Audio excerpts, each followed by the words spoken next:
At the family dinner, my son-in-law sneered, "You'll never be even half the man my father is." I calmly stood up and replied, "Fine, let your father pay all your bills from now on. I'm done helping." My daughter froze. "What? You've never given us a single penny?" That's when they finally learned the shocking truth.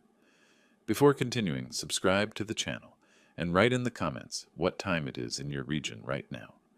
My name is Laverne Harper. I'm 64 years old, retired accountant living in Phoenix, Arizona. Spent 38 years crunching numbers for a Fortune 500 company before calling it quits. Always thought, if you take care of your family, they'll take care of you. Turns out I was keeping better books than life philosophies. My daughter Danielle used to be different. I remember when she was 7, running to hug me every time I came home from work, her pigtails bouncing. "Daddy's home!" she'd squeal. That little girl grew up, got married 8 years ago to Brandon Mitchell, and somewhere along the way she transformed into someone I barely recognize. These days, when she looks at me, there's this coldness in her eyes, like she's mentally calculating whether I'm worth her time. Brandon, my son-in-law, is a completely different breed. Works as a manager at an auto dealership, drives cars he can barely afford, lives in a house that screams money he doesn't make. He's got this smirk permanently plastered on his face, the kind that says he knows something you don't.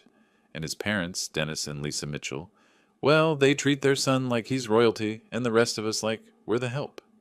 The real kicker? Danielle and Brandon live in Scottsdale in one of those sprawling 2-story houses with a pool and 4 bedrooms. Meanwhile, I'm in my modest, single-story place on East Camelback Road. The contrast isn't lost on anyone, least of all them. Things came to a head on a warm evening in March. Danielle had insisted on a family dinner at Dominic's Steakhouse, one of those upscale places where the waiters whisper and the prices make you wince. "It'll be nice, Dad," she'd said on the phone. "Just family." What she didn't mention was that Dennis and Lisa would be there too, turning it into some kind of performance. I arrived first, naturally. Accountants are punctual. It's in the DNA. The restaurant had that dim, sophisticated lighting that makes everyone look either mysterious or tired. At my age, I land squarely in the tired category. I sat at the reserved table, watching the other diners, wondering why I'd agreed to this. Brandon and Danielle swept in 15 minutes late, followed by Dennis and Lisa. Brandon wore a suit that probably cost more than my monthly utilities. Danielle had on a dress I'd never seen before. Designer, no doubt. Dennis clapped his son on the shoulder, like they were sealing a business deal. "Laverne," Dennis nodded at me. Not "good to see you" or even a handshake. Just my name, delivered like he was checking off a list. "Dennis," I replied evenly.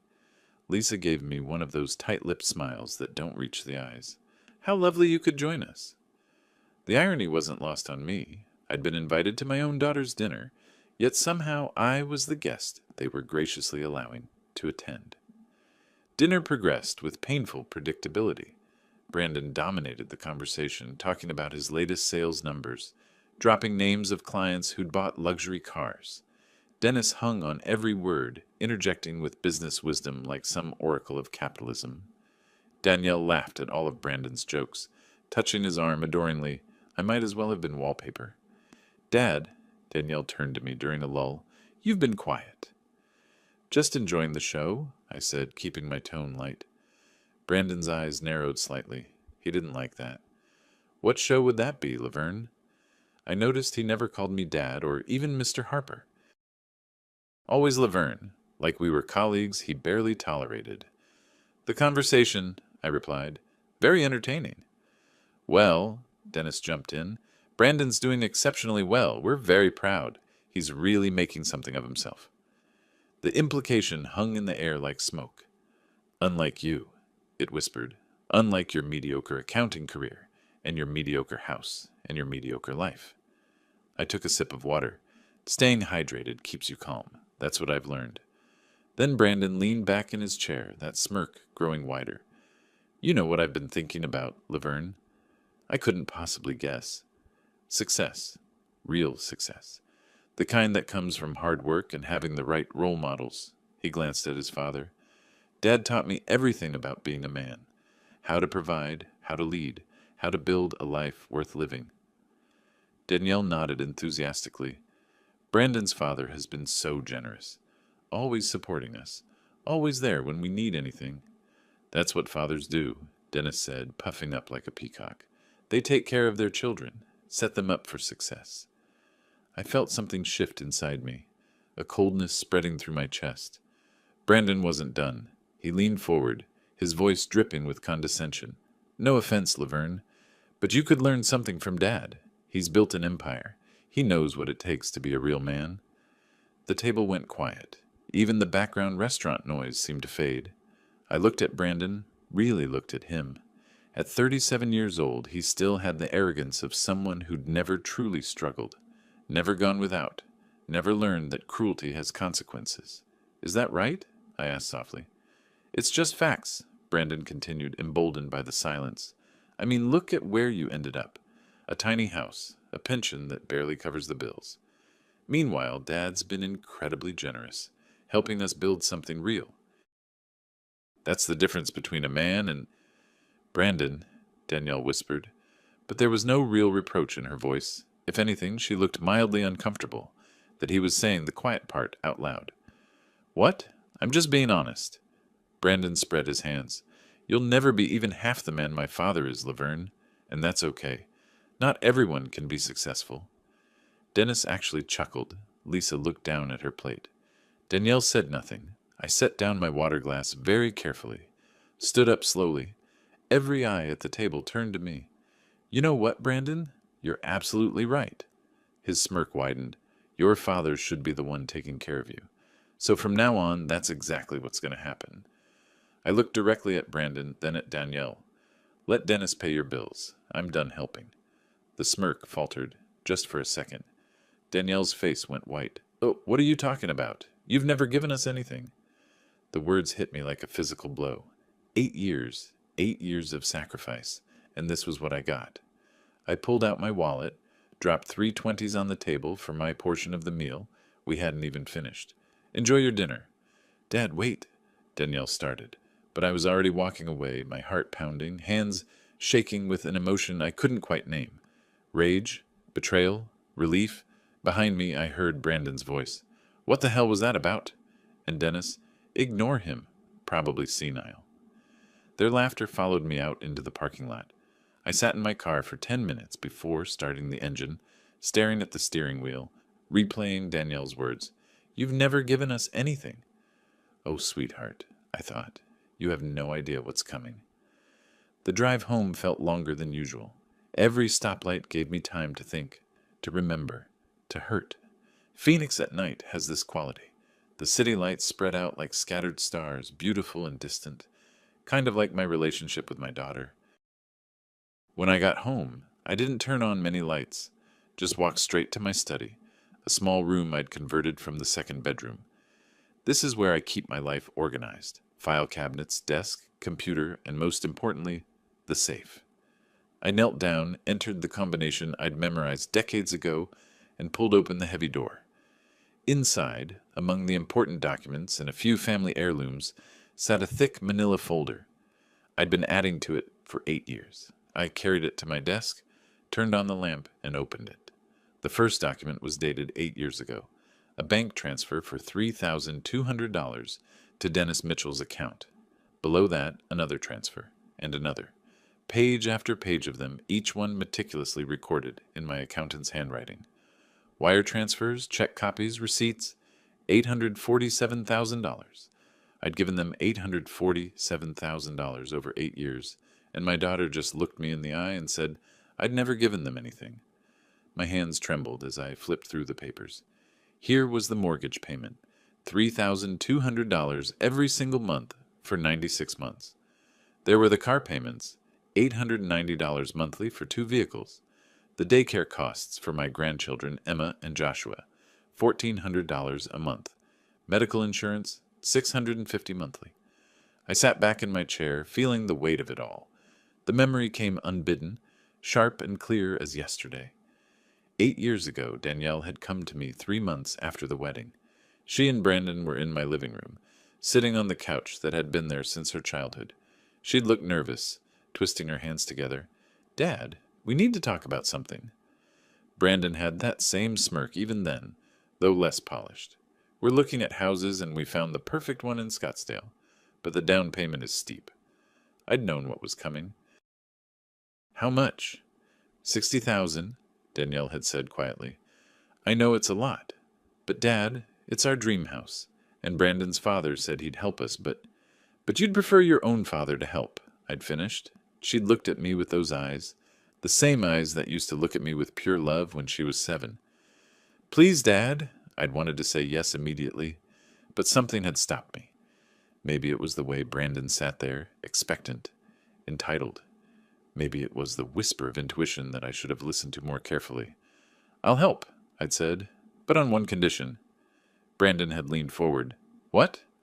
I want this to be between us. Private. I don't want anyone else knowing. Why? Danielle had asked. Because I wanted to see if you'd still love me without the money being visible, I should have said. Because I wanted to know if you'd appreciate it, even when no one else could see your father helping. Because I needed to know if I mattered beyond my bank account.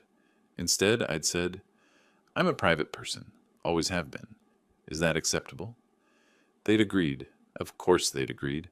And I'd set up the arrangement with Dennis Mitchell, a man who was happy to play middleman, if it meant looking like the generous father-in-law.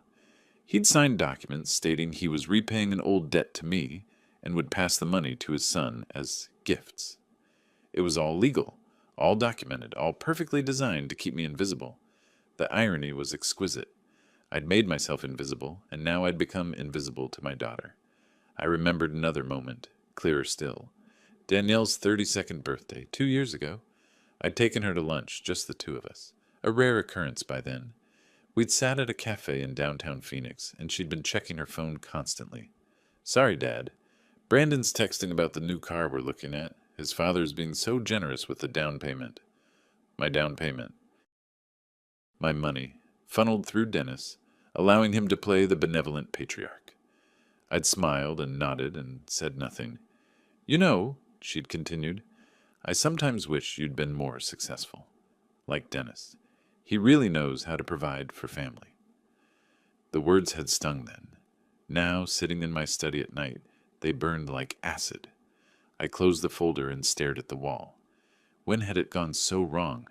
When had my kind, laughing daughter become this cold stranger who looked at me with barely concealed disappointment?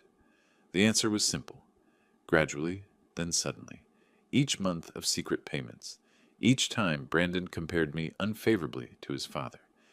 Each moment, Danielle failed to question how they afforded their lifestyle on Brandon's moderate salary. The lies had accumulated like interest, compounding until the truth was buried under 8 years of deception. My deception. I'd created this situation, but they'd exploited it, taken it for granted, turned it into a weapon against me. I thought about Emma and Joshua, my grandchildren, 6 and 4 years old. They barely knew me. Danielle kept them busy with activities I'd been paying for, soccer lessons, art classes, that expensive daycare, all funded by the grandfather they saw maybe once a month.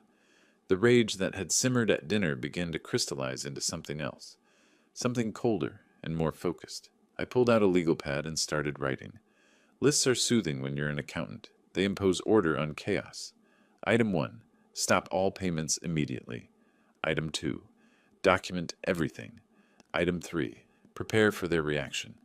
Item 4. Let them learn what they've taken for granted.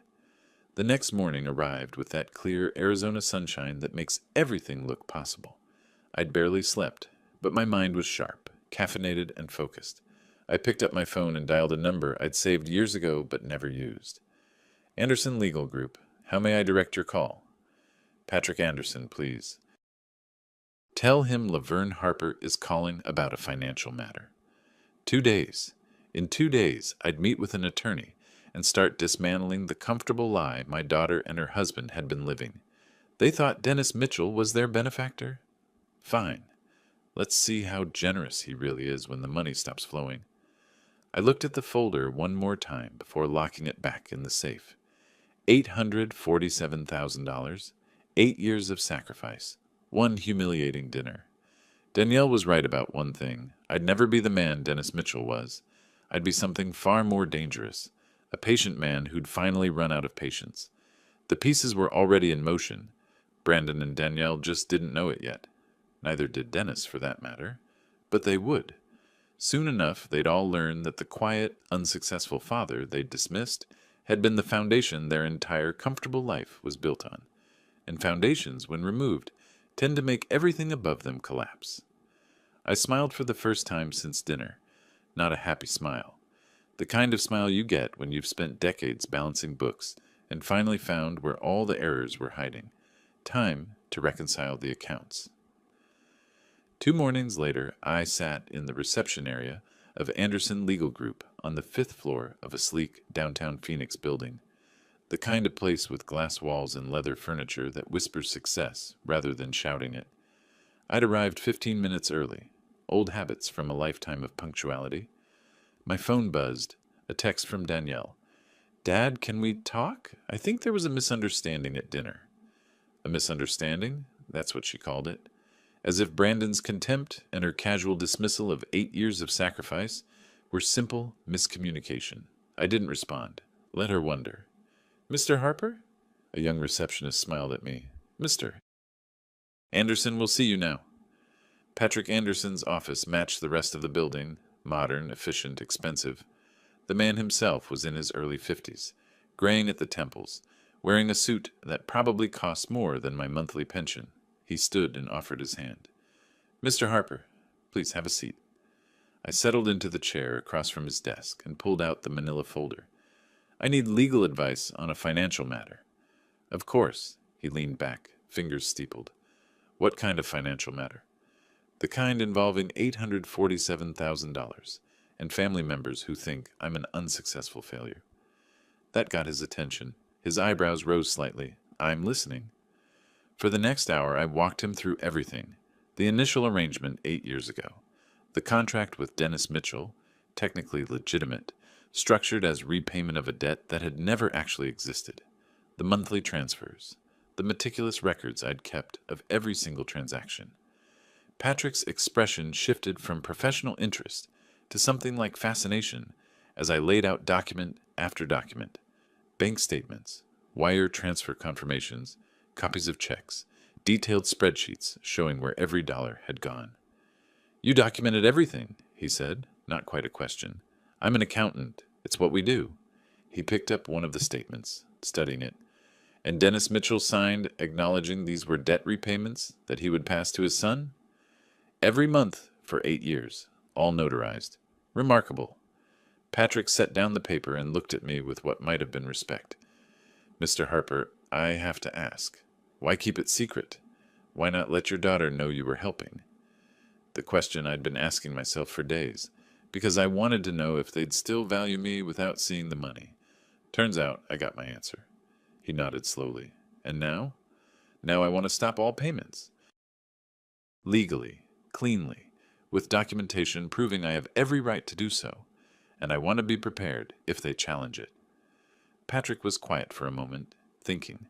Then he smiled, a small, professional smile that told me he understood exactly what I was doing. "Here's what we'll do," he began. We spent another 2 hours crafting the strategy. First, a formal promissory note cancellation, a legal document declaring the debt fully repaid and terminating all future obligations. Second, a comprehensive financial statement documenting every payment, properly notarized and filed. Third, letters to the relevant institutions, the bank holding the mortgage, the auto loan companies, informing them that L. Harper would no longer be making payments on behalf of the account holders. "They'll start receiving late payment notices within weeks," Patrick said. "Maybe sooner." "Good. You understand this will create significant financial hardship for your daughter and son-in-law." I thought about Brandon's smirk, Dennis's condescending chuckle, Danielle's shocked face when she denied I'd ever helped them. They have jobs. They can figure it out like adults. Patrick nodded and made some notes. "I'll have the documents ready by the end of the week. You'll need to come in to sign, and we'll need Dennis Mitchell's signature on the cancellation acknowledgement. He'll sign, trust me." Because Dennis would sign anything that made him look cooperative. He'd built his entire relationship with his son on the illusion of generosity. Admitting he'd been passing along my money would destroy that carefully constructed image. As I stood to leave, Patrick extended his hand again. Mr. Harper, if I may say so, this is one of the more interesting cases I've handled. Most people in your position would just be angry. You're being strategic. Anger is expensive, I replied. Strategy pays dividends. 3 days later, I sat across from another professional in another office. This one was smaller, located in a strip mall off Indian School Road, with significantly less marble and leather. But Lorraine Castillo came highly recommended by Patrick's firm, and her website showed an impressive track record. She was in her late 40s, sharp-eyed, dressed practically in dark jeans and a blazer, the kind of person who blended into crowds, useful in her line of work. Private investigation, she said, reviewing the notes she'd taken during my explanation. You want detailed financial information on your daughter and son-in-law, current debts, spending patterns, income sources, credit card usage, everything that's legally obtainable. It's all public record if you know where to look. Credit reports, property records, court filings, business licenses. She tapped her pen against the notepad. May I ask why? Because I want to know exactly what house of cards I'm about to stop supporting. Lorraine studied me for a moment, then nodded. Fair enough. I'll need a retainer of $1,500. My rate is $150 an hour, and this kind of work usually takes about 20 hours total. I'll have a preliminary report to you within 2 weeks. I wrote the check without hesitation. $1,500 was less than a single month's worth of the payments I'd been making. Money well spent. One more thing, I added. Discretion is essential. They can't know they're being investigated. Mr. Harper, if they knew I was investigating them, I wouldn't be very good at my job. She smiled slightly. You'll have your answers soon. Over the next week, I methodically executed the plan. On a Tuesday morning, I made the final mortgage payment, $3,200 transferred to the bank that held the note on that beautiful Scottsdale house. On Thursday, the last auto loan payments, $890 split between 2 luxury vehicles. Brandon and Danielle absolutely couldn't afford on their own. The following week, I paid the final daycare bill, $1,400 to keep Emma and Joshua in their expensive preschool with the organic meals and the foreign language instruction. Each payment felt different now, not like an expression of love, but like closing accounts, balancing the books one final time. The letter to Dennis Mitchell went out on a Friday afternoon, sent via certified mail so I'd have proof he received it. Professional, cordial, absolutely final. Dear Dennis, as of this date, the financial arrangement between us regarding debt repayment is concluded. All obligations have been satisfied in full. No further transfers will be made. Thank you for your cooperation over the past 8 years. Regards, Laverne Harper. He'd read between those lines. He'd understand, and he'd panic. The thought made me smile as I dropped the envelope in the mailbox. My phone rang that evening. Danielle. I let it go to voicemail. She didn't leave a message. The next morning she tried again. This time she left a message. Dad, I'm worried about you. You seemed upset at dinner. Can we please talk? I love you. I love you. 3 words that used to mean everything. Now they just sounded hollow. I still didn't call back. Instead, I sat in my study, reorganizing the documentation, creating copies, filing everything in labeled folders with that precise accountant's care that had defined my professional life. But this wasn't about business anymore. This was personal, and I was going to handle it with the same methodical attention to detail that had made me successful for 38 years. Patrick called midweek. Documents are ready. Dennis Mitchell signed the cancellation acknowledgement yesterday. Seemed nervous, asked a lot of questions about confidentiality. I bet he did. Everything's filed and notarized. As of now, you have 0 legal obligation to continue any payments. You're free and clear. Free and clear. Strange how those words could sound so much like revenge. I picked up one of my antique watches from the collection on my desk, a 1940s Omega, perfectly maintained, still keeping perfect time after 8 decades. Reliable, precise, built to last, unlike the relationships I'd been funding. The watch ticked steadily in my hand, marking seconds that turned into minutes, that turned into the dismantling of my daughter's comfortable illusions, and I felt absolutely nothing but cold, clear purpose. The first notification arrived at Danielle and Brandon's house on a Tuesday morning in early April. I know because Lorraine Castillo included it in her preliminary report, which landed in my email inbox that same afternoon. I opened the PDF at my kitchen table, coffee growing cold beside me as I read through 23 pages of detailed financial investigation. The picture it painted was worse than I'd imagined. Brandon and Danielle weren't just living beyond their means, they were drowning in debt I'd known nothing about. $47,000 across 6 credit cards, $12,000 on a furniture loan for that designer living room set, $8,500 owed to a private school for some enrichment program I'd never heard of. Their combined income, Brandon's auto dealership salary, and Danielle's part-time work at a boutique, came to roughly $98,000 annually before taxes. Respectable, even comfortable in many parts of the country. But their expenses told a different story. The mortgage I'd been paying, the car payments, daycare, insurance, plus gym memberships, housekeeping services, lawn care, grocery deliveries, subscription boxes, restaurant meals that averaged $600 monthly. They'd been spending nearly $12,000 every month while earning less than $6,000 after taxes and my invisible support. The math was staggering. Without my contributions, they had a deficit of roughly $4,000 monthly. And that was before any of the credit card minimums. No wonder they hadn't questioned their lifestyle. They'd never actually had to pay for it.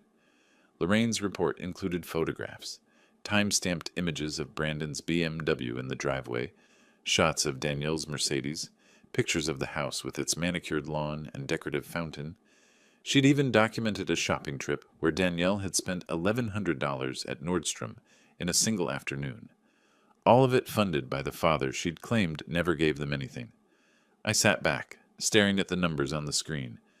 Part of me felt vindicated. Here was proof of exactly what I'd suspected. But another part, the part that remembered a 7-year-old with pigtails, felt something uncomfortably close to grief. When had she become this person? My phone buzzed. Danielle calling again. Third time this week. This time I answered. "Dad! Finally!" Relief flooded her voice. "I've been trying to reach you." "I've been busy." "Too busy to call your daughter back." A edge crept into her tone. "Look, about the dinner. Brandon was out of line. He shouldn't have said those things." Notice she didn't say she was out of line. Didn't apologize for her own words. "Is that why you called?" I asked. "To tell me Brandon was rude?" "No, She paused. "Actually, I wanted to ask for a small favor. We're having some cash flow issues, and I was hoping you could help with a few bills, just until Brandon's commission check comes in."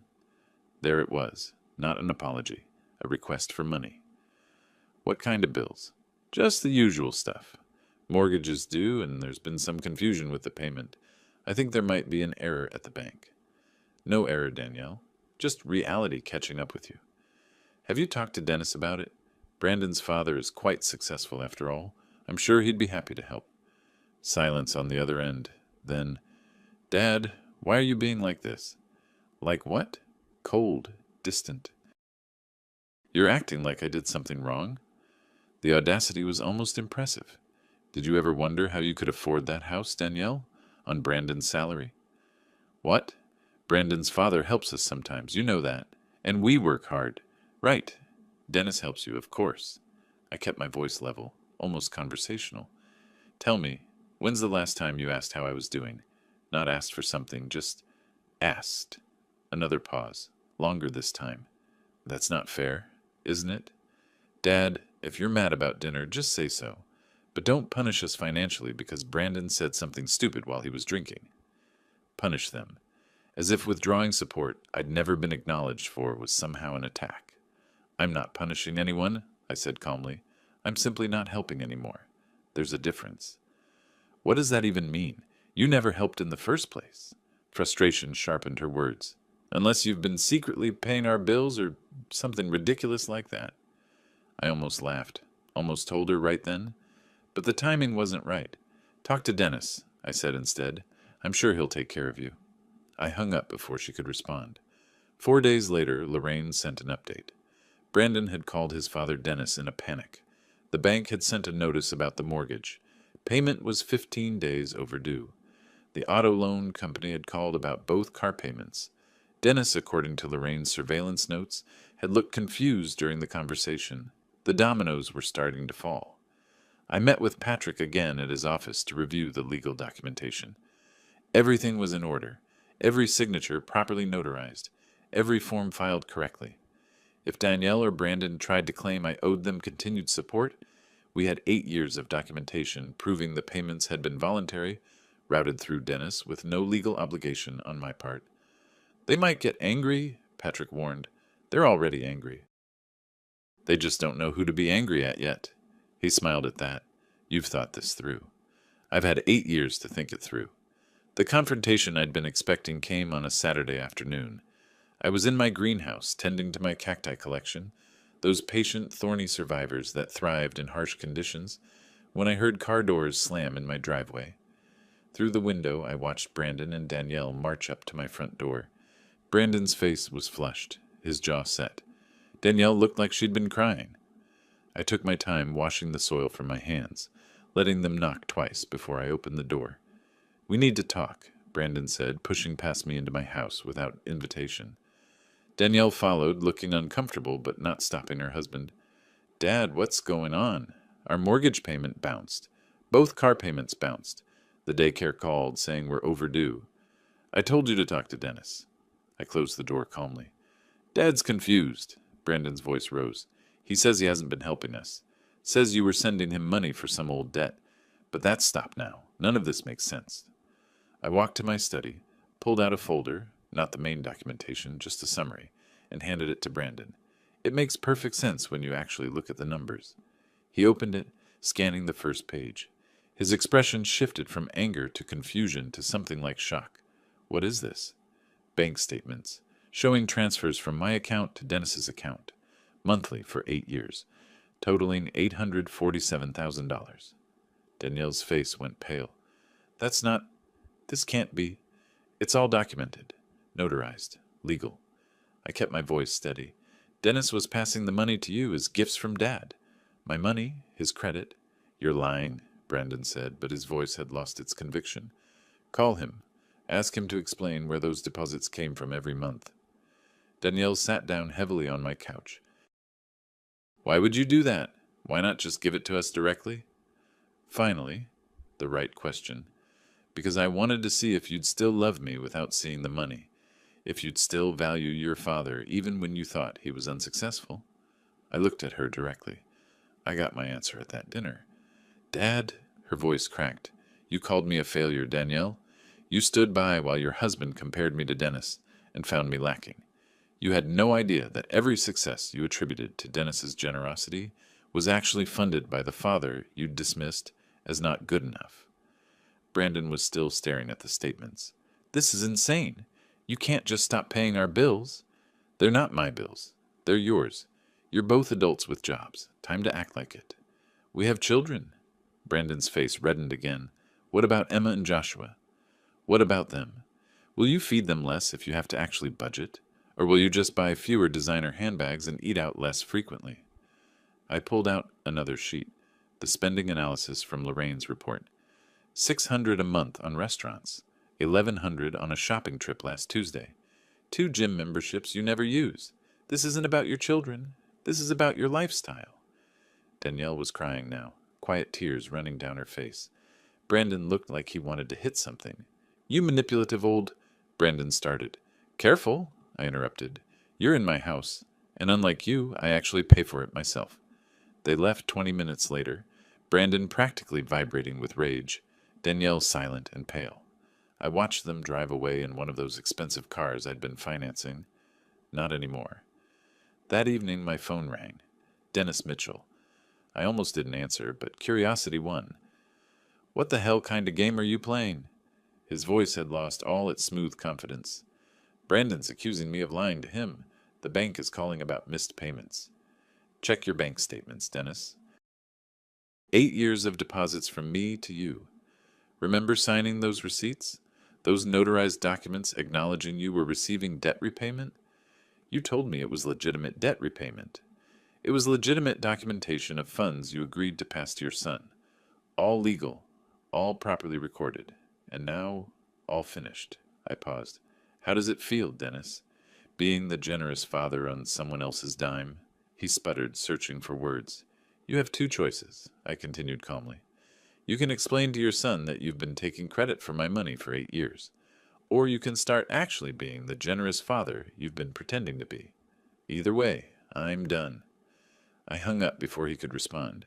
Standing in my study, surrounded by my documentation and my antique watches, and the evidence of 8 years of invisible sacrifice, I felt something shift, the last piece of doubt falling away.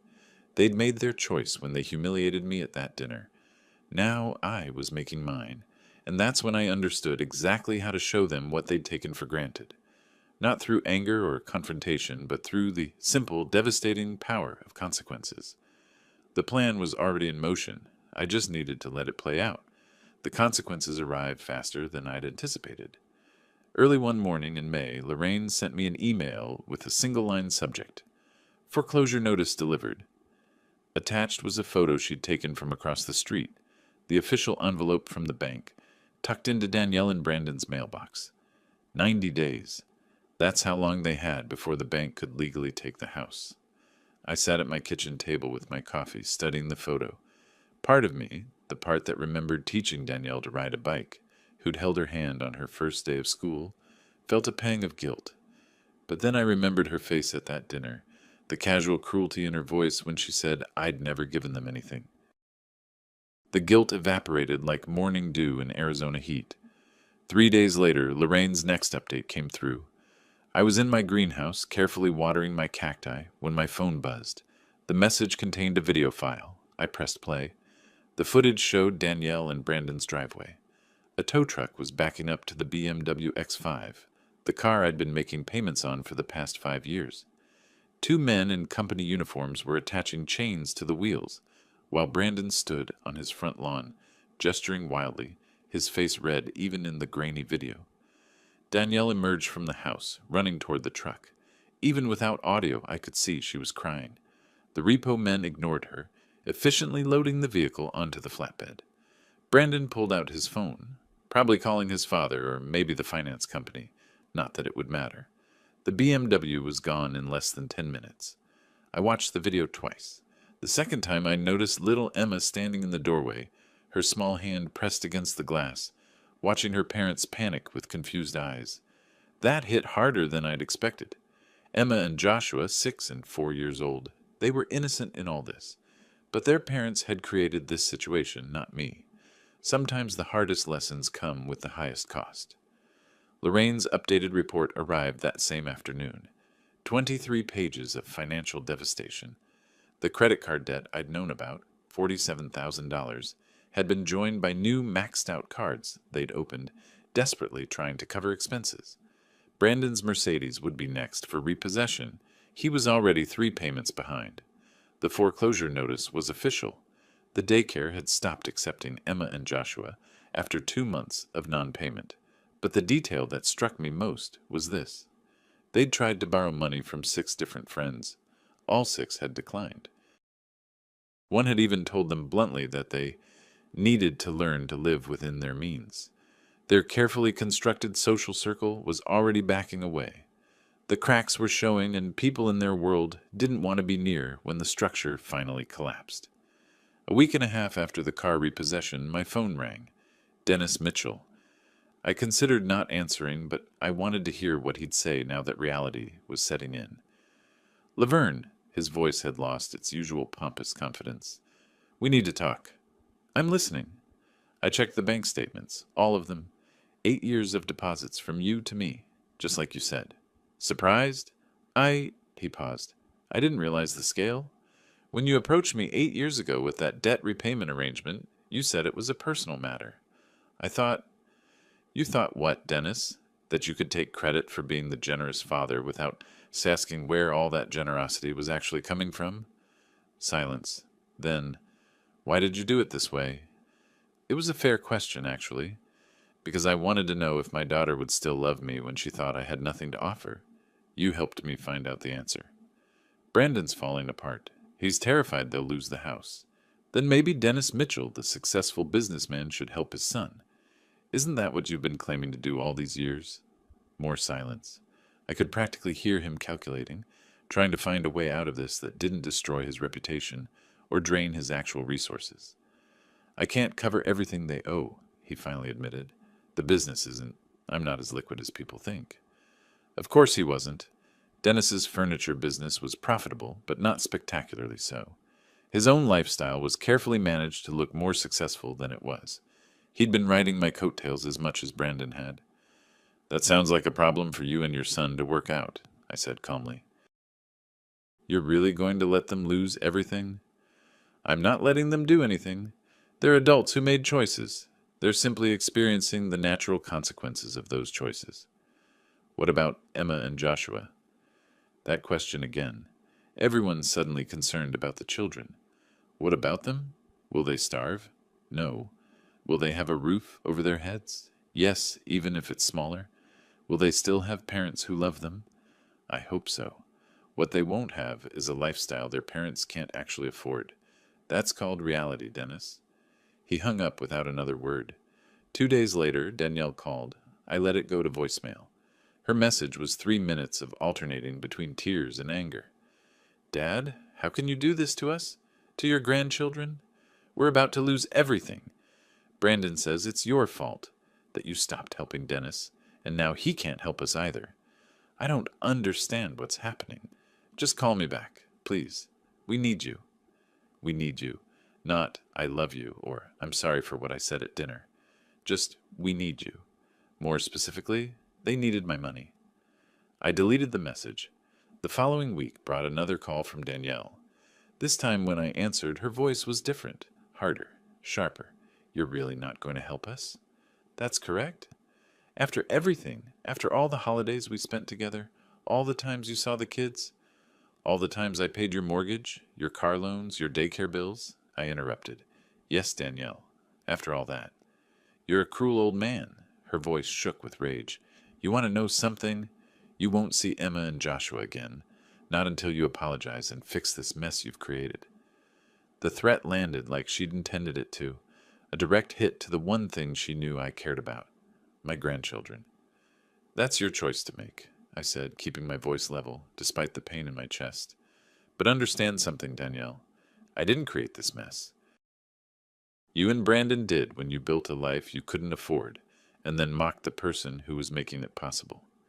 We didn't know. You didn't want to know. There's a difference. She was crying now, angry tears. I hate you. Right now, probably, but someday you might understand why this had to happen. I will never forgive you for this. Never. She hung up. I sat in my study for a long time after that call, staring at the framed photo on my desk. Danielle at 7 years old, gap-toothed and grinning, holding up a drawing she'd made for me. Best daddy ever, written in crayon. When had everything gone so wrong? But I knew the answer. It had gone wrong gradually, one secret payment at a time, one instance of taking credit for my sacrifice at a time, one dismissive comment at a time. I'd built this situation as much as they had. The difference was I was going to end it. Lorraine's next report included surveillance photos from outside their house. Friends had stopped visiting. The lawn service had been canceled. I could see the grass growing longer. Brandon's remaining car, the Mercedes, had a parking ticket on the windshield. Small signs of a life unraveling. The bank had officially initiated foreclosure proceedings. They had until mid-August to vacate. Everything was falling apart, exactly as the natural laws of finance dictated it should. And through it all, I simply watched, documented, and waited. Because the real revelation, the moment when everyone would understand exactly what had happened, that was still to come. The first week of June brought a heat wave that turned Phoenix into an oven. Appropriate, I thought, given that Danielle and Brandon's world was burning down around them. I met with Patrick Anderson at his office to review the final documentation. He'd prepared what he called a comprehensive disclosure package. Every financial transaction, every contract, every piece of evidence organized into a thick binder with tabs and highlighted sections. This is remarkable work, Patrick said, flipping through the pages. Everything documented, cross-referenced, notarized. I've never seen such thorough record-keeping from a non-lawyer. 38 years as an accountant teaches you the value of documentation. He pulled out a specific document, the sworn affidavit he'd prepared. This statement, when signed under oath, will legally establish the entire arrangement, Dennis Mitchell's involvement, the payment structure, the voluntary nature of your support, everything.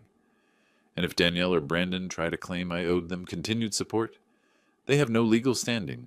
You voluntarily helped through a third party. You can stop any time. They're not dependents, they're adults with their own incomes. He smiled slightly. Frankly, if they did try to sue, they'd only publicize their own financial irresponsibility. Perfect. Everything legally airtight, just like I'd planned. The next surveillance report from Lorraine arrived that evening. I read it while eating dinner. A simple meal, nothing fancy. Just me, my modest pension, and the satisfaction of watching karma work its magic. According to Lorraine's observations, Danielle and Brandon had tried to borrow from 3 more friends. All refused. They'd visited a pawn shop and sold several pieces of jewelry, including Danielle's wedding ring upgrade that I'd unknowingly funded 2 years ago. They'd received $1,200 for items worth at least $5,000. Desperation makes people accept bad deals. The foreclosure process had officially begun. The bank had posted legal notices. The clock was ticking. A week later, Lorraine sent photos that made me set down my coffee cup carefully to avoid spilling it. Brandon, dressed in a cheap suit, walking into a smaller auto dealership across town. Not the upscale place where he'd worked before, but a buy here, pay here lot that sold to people with bad credit. The kind of place that was a significant step down in the industry. The caption read, "New employment, confirmed with manager. Salary approximately 40% less than previous position." So Brandon had lost his job at the luxury dealership. Stress and customer complaints, probably. Difficult to sell cars with a smile when your life is imploding. And now he was working somewhere he'd previously looked down on. The universe had a sense of irony. 3 days after that, the report I'd been waiting for arrived. Dennis Mitchell had finally done what I'd suggested weeks ago. He'd thoroughly reviewed 8 years of bank statements. According to Lorraine's source, she had impressive contacts, Dennis had spent an entire Saturday locked in his home office, going through every transaction. She'd included a photo taken through his window. Dennis at his desk, head in his hands, surrounded by paper. The posture of a man realizing he'd been played. That evening my phone rang. Dennis again. "I went through everything," he said without preamble. "Every single deposit from you. Every transfer to Brandon." I added it up, Laverne. $847,000. Sounds right. My records show $847,182 to be precise. Why? His voice cracked slightly. Why let me take credit for your money? I needed someone to pass it through. You were willing. You got to play the generous father. I stayed invisible. It worked for both of us. Until now. Until my daughter and your son decided to humiliate me at a family dinner. I kept my tone conversational. That changed things. Brandon doesn't understand. He keeps asking why I stopped helping. I don't know what to tell him. Tell him the truth, Dennis. Tell him every penny he thought came from his successful father actually came from the grandfather he mocked as a failure. He'll never forgive me? Then you'll understand how I felt when Danielle said I'd never given them anything. Silence stretched between us. Finally, Dennis spoke again, quieter now. What do you want from me? Nothing. You've already served your purpose. The question is, what will you do now? Will you actually help your son, or was the generous father act only sustainable when you were using my money? I could hear him breathing, thinking. I offered him $15,000. It's all I can spare without jeopardizing my own business. $15,000 against how much in total debt? Based on what he told me, close to $90,000. The math was brutal and simple. Dennis's offer was barely 16% of what they owed. A gesture, nothing more. Then I guess Brandon will learn what his actual support system looks like, I said. Welcome to reality, Dennis. He hung up without another word. The final call came late one evening at the end of June. Danielle. I almost didn't answer, but something made me pick up. Dad. Her voice was small, defeated. Nothing like the angry woman who'd threatened to cut off my access to the grandchildren. Danielle. We're losing the house. It's official. We have to be out by mid-August. I heard. You heard? How? She paused, maybe realizing that I'd been more informed than she thought. Dad, please, I'm begging you. We need help. Brandon lost his job. We can't cover the debt. We can't. Ask Dennis. He gave us 15,000. That's nothing. We owe.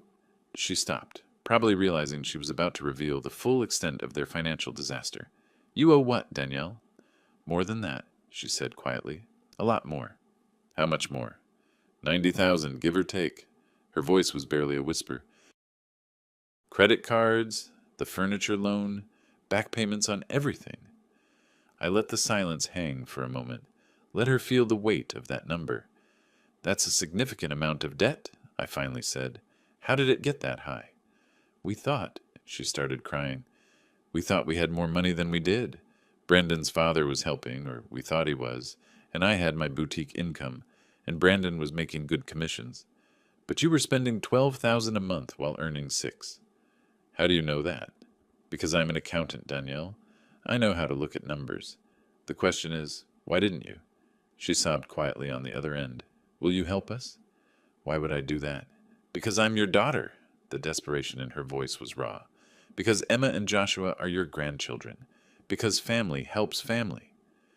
Family, I repeated slowly. Is that what we are? Because at that dinner, you stood by while your husband called me a failure. You told me I'd never given you anything. That doesn't sound like family to me. I didn't know. Didn't know what? That I'd been paying your bills? That every success you attributed to Dennis's generosity was actually funded by the father you looked down on. The silence that followed told me she still didn't fully understand, still didn't know the complete truth. Good. That revelation was coming. But not yet. Find somewhere cheaper to live, I said finally. Get jobs that pay the bills. Learn to budget. Be adults. That's it? That's all you have to say? That's all the advice you're getting from me. What you do with it is up to you. I meant what I said before, she whispered. You won't see Emma and Joshua again, not until you fix this. The threat still hurt, but less than before. That's your choice, Danielle. But remember, you're the one choosing to keep their grandfather away, not me. I hung up before she could respond. Sitting in my study that night, I pulled out the large brown folder I'd been building, the complete record of 8 years. Bank statements, contracts, receipts, photographs, surveillance reports, legal affidavits, everything I needed to show them, to show everyone exactly what had happened.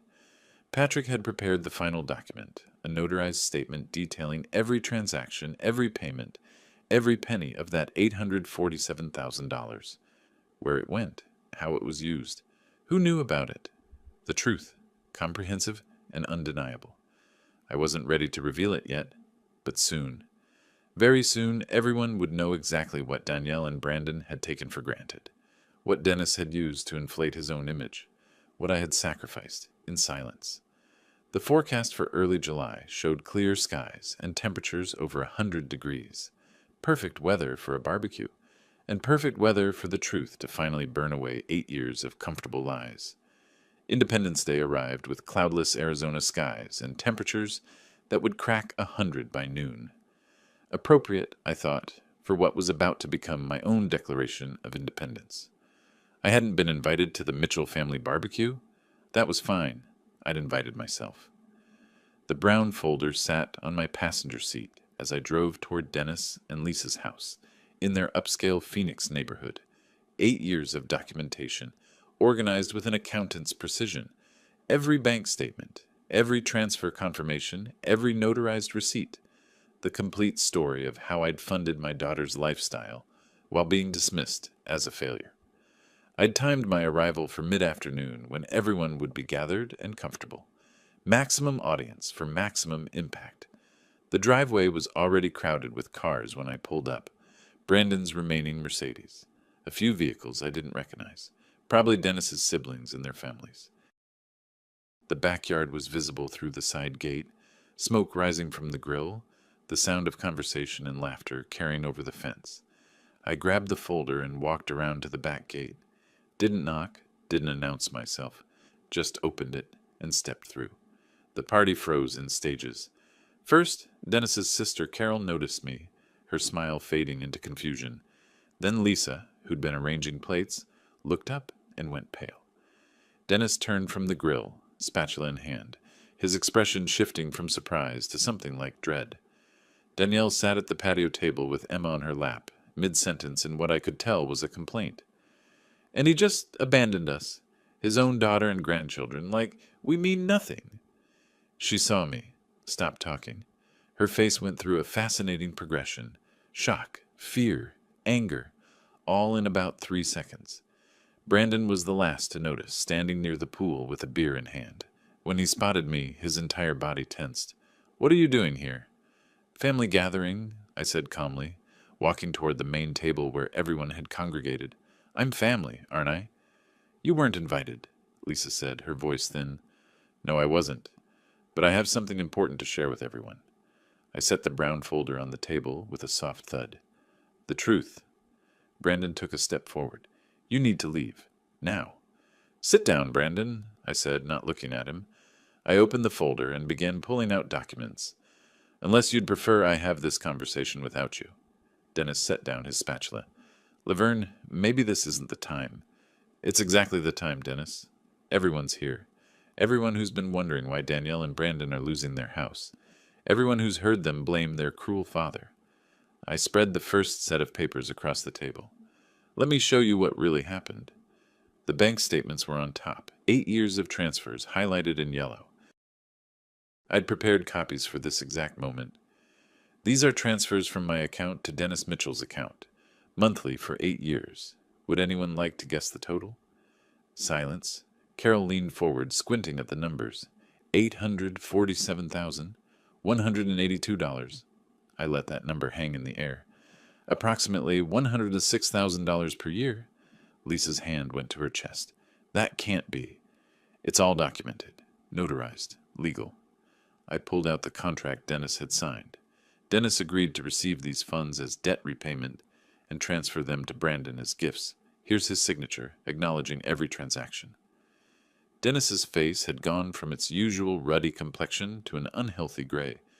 "Laverne, please." "Please what?" "Please don't tell everyone that the generous father they've been praising was actually just a middleman for my money." I laid out the detailed breakdown. Next. Mortgage payments on the Scottsdale house. $3,200 monthly for 8 years. Total, $307,200. I placed another sheet. 2 car payments, $890 monthly. Total, $85,440. Danielle was crying now, silent tears running down her face. Emma looked up at her mother, confused.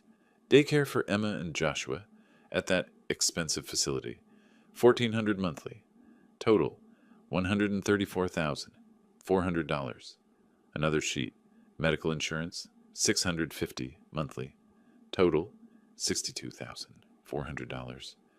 Brandon's beer bottle hung forgotten in his hand. His mouth was slightly open, like a fish gasping for air. The remaining $257,000 went to various other expenses. Furniture, clothing, vacations, the pool maintenance, the lawn service. I looked around the table at the shocked faces. Everything they thought Dennis's successful business was providing? It was me. The father Danielle claimed never gave her anything. Carol spoke first. "Why would you do it this way? Why not just help them directly?" "Because I wanted to see if they'd still love me when they thought I was unsuccessful. When they thought I was just a retired accountant living in a modest house." I looked directly at Danielle. "I got my answer at a dinner 4 months ago, when my son-in-law told me I'd never be half the man his father was, and my daughter stood by and said I'd never given her anything." "Dad," Danielle's voice cracked. "I didn't know. You didn't want to know. There's a difference." So I pulled out the final document, the notarized affidavit. "This is a sworn statement, legally binding, detailing the entire arrangement. Dennis will confirm every word is true. Won't you, Dennis?" Dennis looked like he wanted to disappear into the concrete. Yes, it's all true." Lisa turned to her husband, her voice rising. "You knew? You knew you were giving them someone else's money, and you let me believe—" "I didn't realize the scale." Dennis's voice broke. "I thought it was a few thousand here and there, not—" He gestured helplessly at the papers. "Not this." Brandon finally found his voice. "This is insane. You're lying. You doctored these documents." Everything's notarized, Brandon. Bank statements don't lie. Mathematics don't lie. I kept my tone even, almost conversational. Your entire lifestyle for 8 years was funded by the man you mocked. Every success you attributed to your father's generosity came from your father-in-law's wallet. Why are you doing this? Danielle sobbed. Why now, in front of everyone? Because you asked me to help you at that dinner. And I did. For 8 years I helped you silently, invisibly, completely. And when I finally stopped, you threatened to keep my grandchildren from me. I looked at her, really looked at her. You needed to understand what you lost, what you threw away. And everyone here needed to understand that the cruel father you've been complaining about was actually the only reason you had that house, those cars, that life. The silence that followed was broken only by Emma's small voice. Grandpa? Why is Mommy crying? I knelt down so I was at her eye level. Because sometimes grown-ups make mistakes, sweetheart. Big ones. When I stood, I gathered the documents back into the folder. Everything here is yours to keep, Danielle. You'll need it when you explain to people why you're moving to that apartment in Glendale. And Dennis, you'll want copies when you explain to your friends and business associates how your generosity really worked. I turned to leave, but Brandon blocked my path. You can't just... I can. I did. And it's completely legal. Ask your lawyer. I stepped around him. Enjoy your barbecue. As I walked back toward the gate, I heard the explosion of voices behind me. Lisa shouting at Dennis, Carol asking questions, Danielle crying harder. The sound of a family confronting 8 years of comfortable lies all at once. I didn't look back. The drive home felt lighter somehow, like I'd been carrying a weight I hadn't fully realized was there until I set it down. My phone started ringing before I even got to my street. Danielle, then Brandon, then Dennis. I ignored them all. The truth was out. Finally, completely, undeniably out. Now they could deal with it.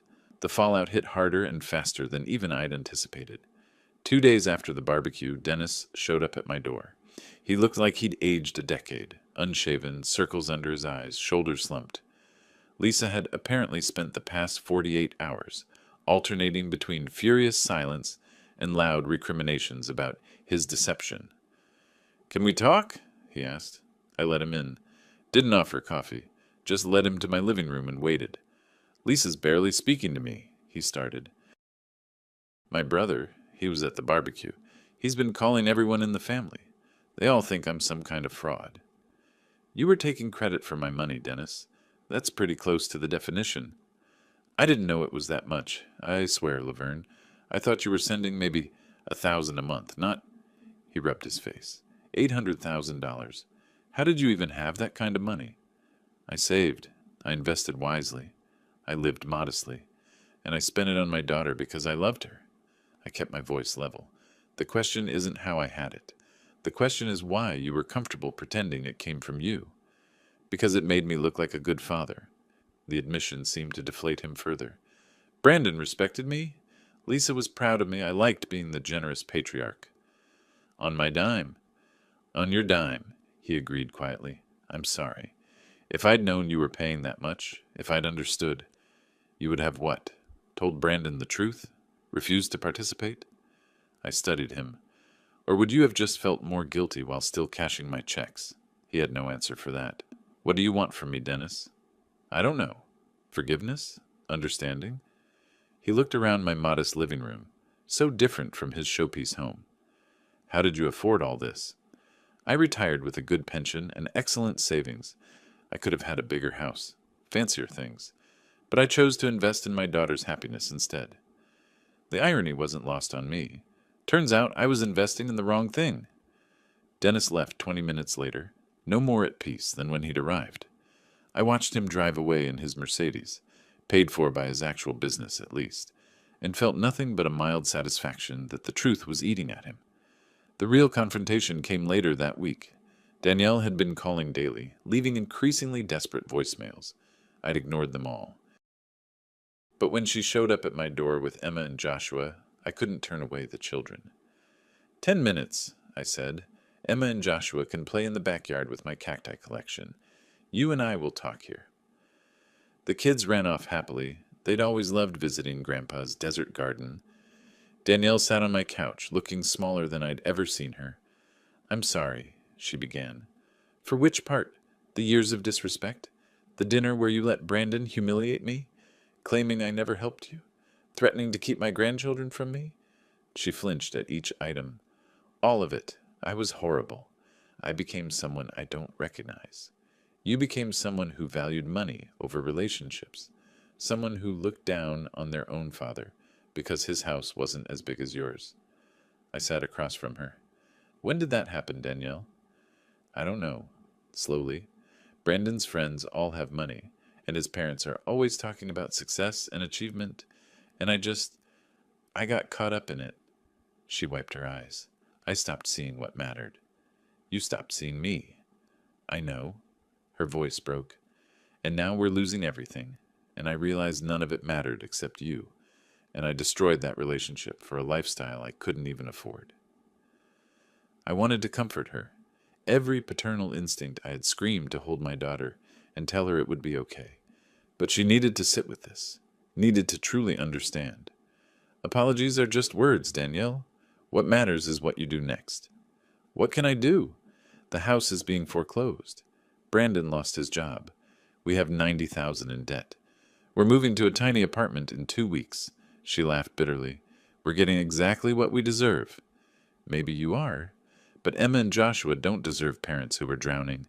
They deserve parents who work hard, live honestly, and teach them that character matters more than square footage." She looked up at me.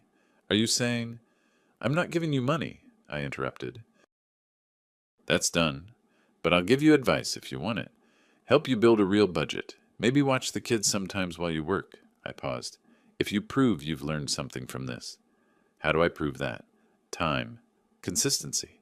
Actually living within your means, instead of constantly reaching for more." I stood. "Right now, you need to get your life in order. Find jobs, downsize, figure out how to survive on what you actually earn. Do that for 6 months, and we'll talk." She nodded, tears streaming down her face. "I love you, Dad. I'm sorry it took losing everything to remember that." "I love you too. That's why I let you fall." After she left with the kids, the house felt quiet.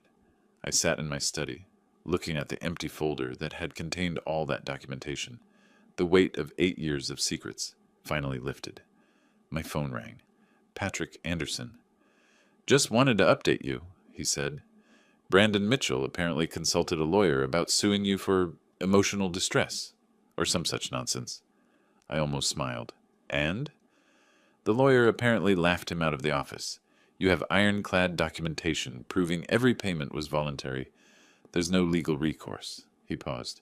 "Though I should warn you, the foreclosure is proceeding. The bank will take possession of the house within 3 weeks. They'll need to be out by mid-August." "I know. Are you prepared for that? Watching your daughter lose her home?" I thought about it, really thought about it. Yes, because it was never really her home. It was a house I bought that she happened to live in.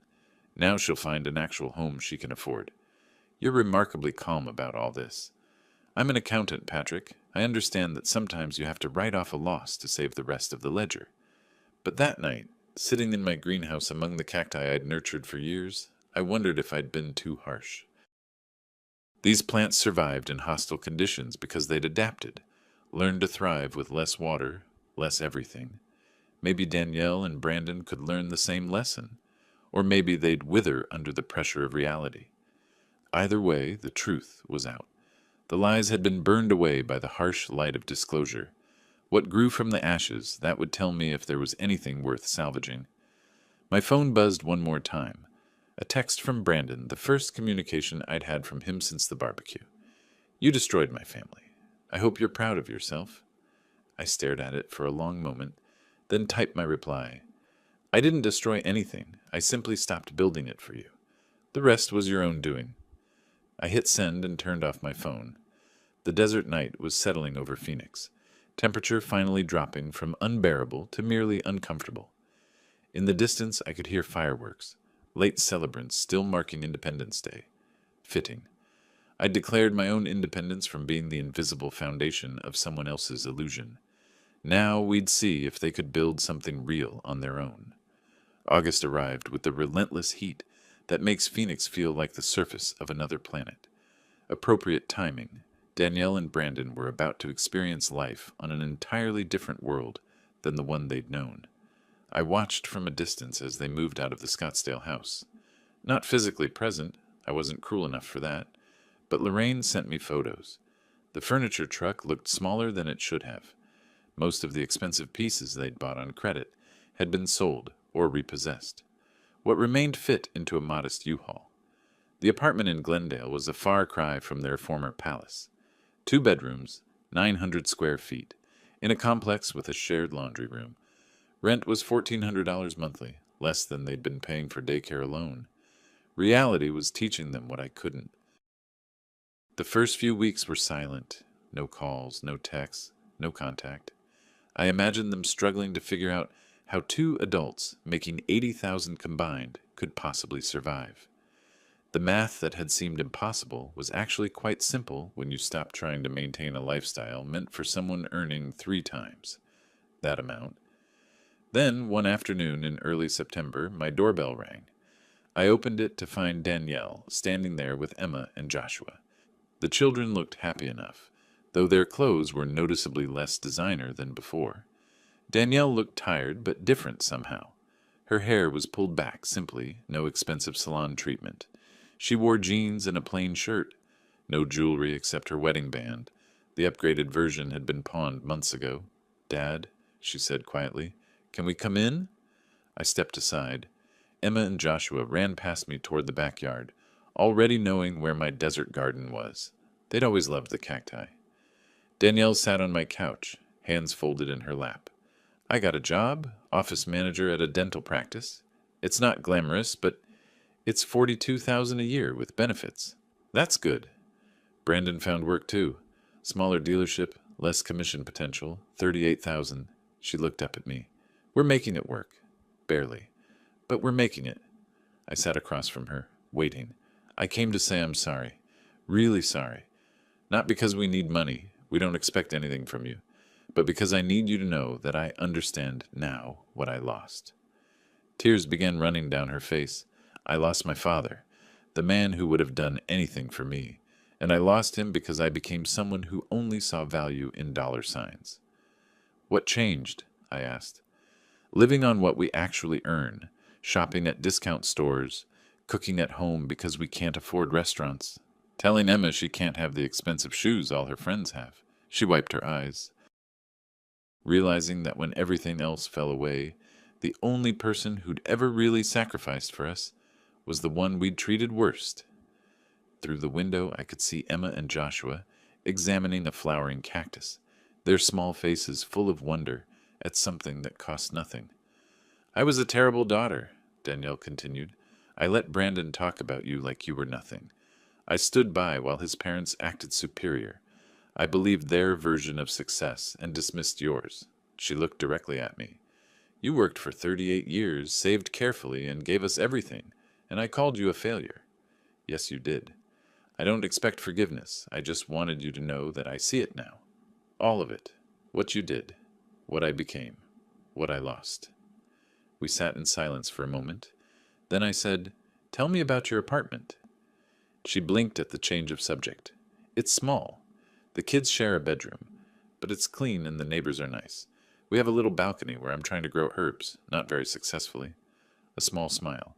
"I think about your cacti and how patient you have to be with them. Patience is underrated. I'm learning that." She stood. "I should let you go. I needed to say this in person." "Danielle." I stood too. "You're welcome to visit. Bring the kids. Not every week. You have your own life to build. But the door isn't locked." The relief on her face was almost painful to see. "Really?" "Really, but on one condition." "Anything." "No more apologies. I heard this one. Now show me through your actions that you meant it." She nodded, crying again, and impulsively hugged me. I hugged her back, the first time I'd embraced my daughter in months. It felt like a beginning. A week later, my phone rang. Brandon. I almost didn't answer, but curiosity won. "Mr. Harper?" His voice was different, quieter, less cocky. "I was wondering if we could meet, just for coffee. I'd like to talk." We met at a small cafe near my house. Brandon arrived in jeans and a polo shirt, driving a 10-year-old Honda, presumably bought for cash after losing the Mercedes. He looked thinner, older, humbled. "Thank you for meeting me," he started. I sipped my coffee and waited. I've been wanting to call for weeks, but I didn't know what to say. He stared at his own cup. Every apology I could think of sounded hollow. Most apologies are. Yeah, he nodded. So instead of apologizing, I want to explain something. Not as an excuse. There's no excuse for how I treated you, but as context. I'm listening.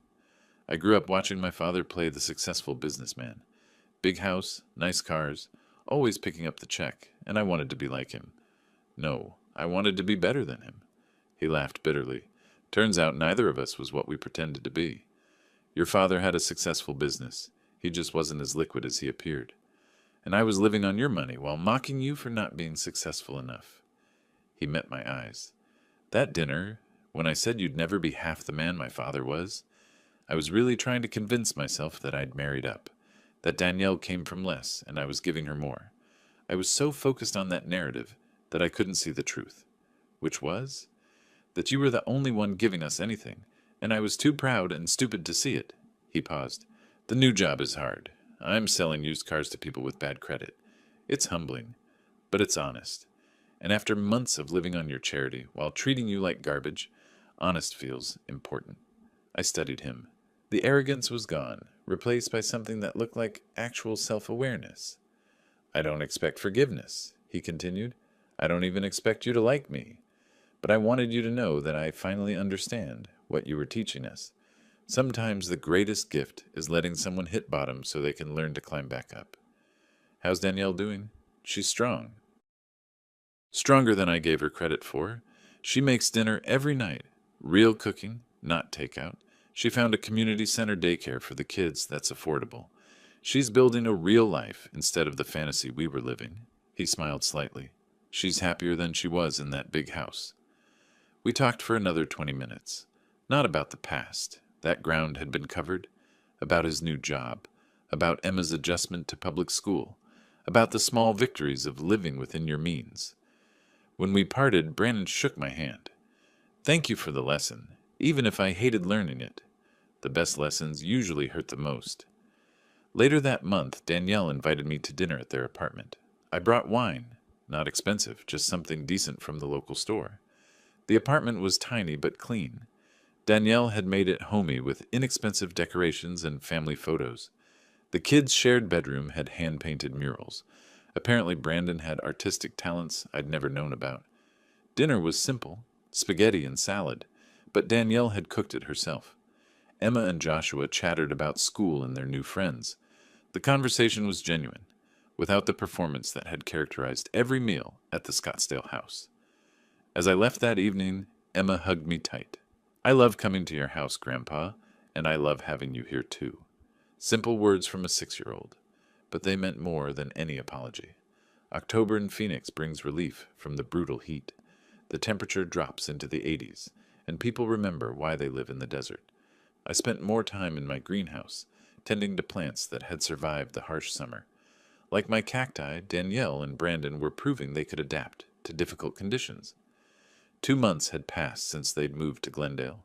2 months of making their combined $80,000 stretch to cover rent, utilities, groceries, daycare, transportation. 2 months of learning what most people know instinctively, that you can't spend more than you earn forever. They were making it work. More importantly, they were changing. I saw it in small ways. Danielle started bringing the kids to visit every other weekend, not asking for anything, just spending time.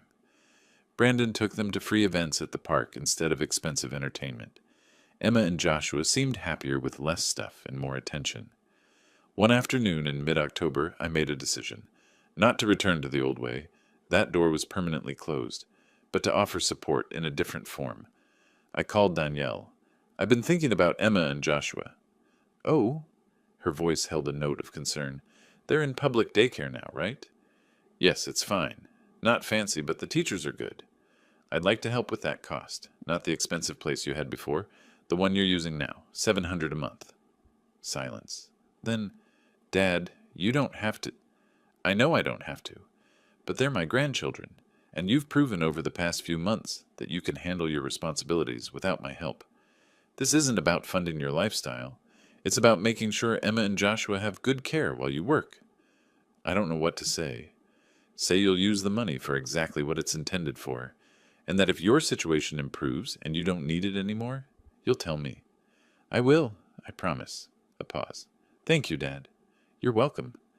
It felt good to help, but on my terms, with boundaries, for the right reasons. A few days later, another call came. This one surprised me more. Laverne, it's Dennis Mitchell. I was wondering if we could talk, in person. We met at a coffee shop. Dennis looked different, less polished, more genuine somehow. The facade of the successful businessman had cracked, revealing someone more human underneath. I owe you an apology, he began. A real one. Not the panicked, self-serving version I gave you in July. Go on. For 8 years, I took credit for your generosity. I told myself I was just a middleman, that it didn't really matter who the money came from. But it did matter. Because every time Brandon thanked me, every time I played the benefactor, I was stealing your relationship with your daughter. He looked older than I remembered. Lisa and I have been going to counseling, talking about how we present ourselves versus who we really are. It's been illuminating. How's your relationship with Brandon? Honest, for the first time in years. He knows I'm not the golden goose he thought I was. We're rebuilding based on reality instead of illusion. Dennis smiled sadly.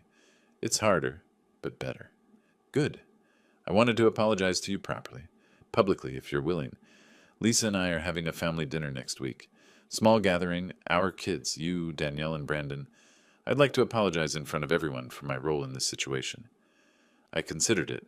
Public apologies can be performances, but something about Dennis's demeanor suggested this one would be genuine. All right, I'll be there. The dinner took place the following Sunday. Just family. Dennis and Lisa, their daughter and son-in-law, Danielle and Brandon, me and the grandchildren playing in another room. Dennis stood, glass in hand, but not for a toast, just to speak. I want to address something that happened earlier this year, something I'm ashamed of. He looked directly at me. Laverne, for 8 years you funded a significant portion of my son's life, and I took credit for it. I let Brandon, let everyone believe I was the generous father supporting my children, when in reality I was simply the conduit for your sacrifice. Lisa nodded supportively. The room was silent. I compromised my integrity because I liked being seen as successful and generous. I betrayed your trust and damaged your relationship with Danielle. For that, I am truly sorry. He paused. You taught us all a valuable lesson about the difference between appearance and reality, about what real support looks like versus performative generosity. I'm grateful for that lesson, even though it was painful to learn. He sat down. There was no applause, no dramatic moment, just the quiet acknowledgement of truth spoken aloud. Later, as I was leaving, Danielle walked me to my car. She handed me something, a small wooden picture frame, clearly handmade. Inside were photos of Emma and Joshua, recent ones showing them laughing and playing. At the bottom, in Danielle's handwriting, to the best father, I am sorry it took losing everything to see what mattered. I held the frame carefully. This is beautiful. I made it myself, took a woodworking class at the community center. She smiled. Turns out, when you can't afford to buy expensive gifts, you learn to make things. Sometimes the things we make ourselves matter more. Yeah, she hugged me. I love you, Dad. Thank you for not giving up on me, even when I gave you every reason to. I love you too. And I never gave up. I just stopped enabling. Driving home that evening, I thought about the past 8 months. The confrontation at the restaurant, the methodical dismantling of their financial house of cards, the revelation at the 4th of July barbecue, the slow rebuilding that followed. I'd set out to teach them a lesson about gratitude, about living within your means, about the difference between real support and the appearance of it. But I'd learned something too. That love sometimes means letting people fall, that the hardest form of help is stepping back and allowing natural consequences to teach what words cannot. That night, sitting in my greenhouse among the cacti I'd carefully nurtured, I reflected on the journey. These plants survived and even thrived in harsh conditions because they'd adapted. They'd learned to do more with less. Danielle and Brandon were learning the same lesson, and they were surviving. More than that, they were growing stronger. My phone buzzed, a text from Danielle. Emma wants to know if she can help you water the cacti next weekend.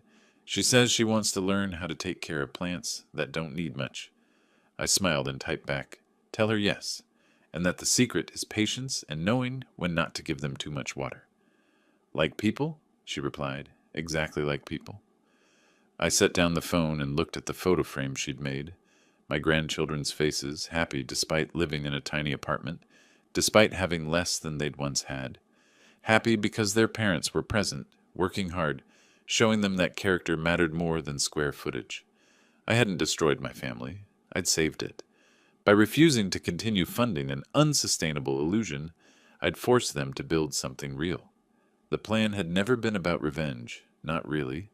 It had been about justice, about consequences, about teaching people who'd taken everything for granted what those things actually cost. And now, 8 months after walking out of that restaurant, I could finally see the results. My daughter was learning to stand on her own. My son-in-law was learning humility. My grandchildren were learning that love didn't come with a price tag. I picked up my watering can, the small one for careful measured doses, and tended to my cacti. Each drop of water deliberate and controlled. Too much would kill them. Too little would starve them.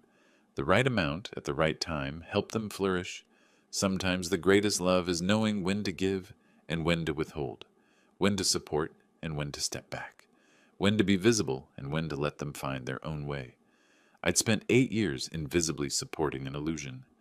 Now I was visible, present, and helping build something real. The desert night settled over Phoenix, cool and clear. In the distance, I could hear traffic on the highway, people going somewhere, coming from somewhere, living their lives. I was living mine too, finally on my own terms, with relationships based on truth instead of transactions. Sometimes the greatest love is letting them fall so they can learn to walk on their own, and watching them stand up again. That was the real victory. If you like this story, please like this video, subscribe to the channel, and share your impressions of this story in the comments. To listen to the next story, click on the box on the left. Thank you for watching.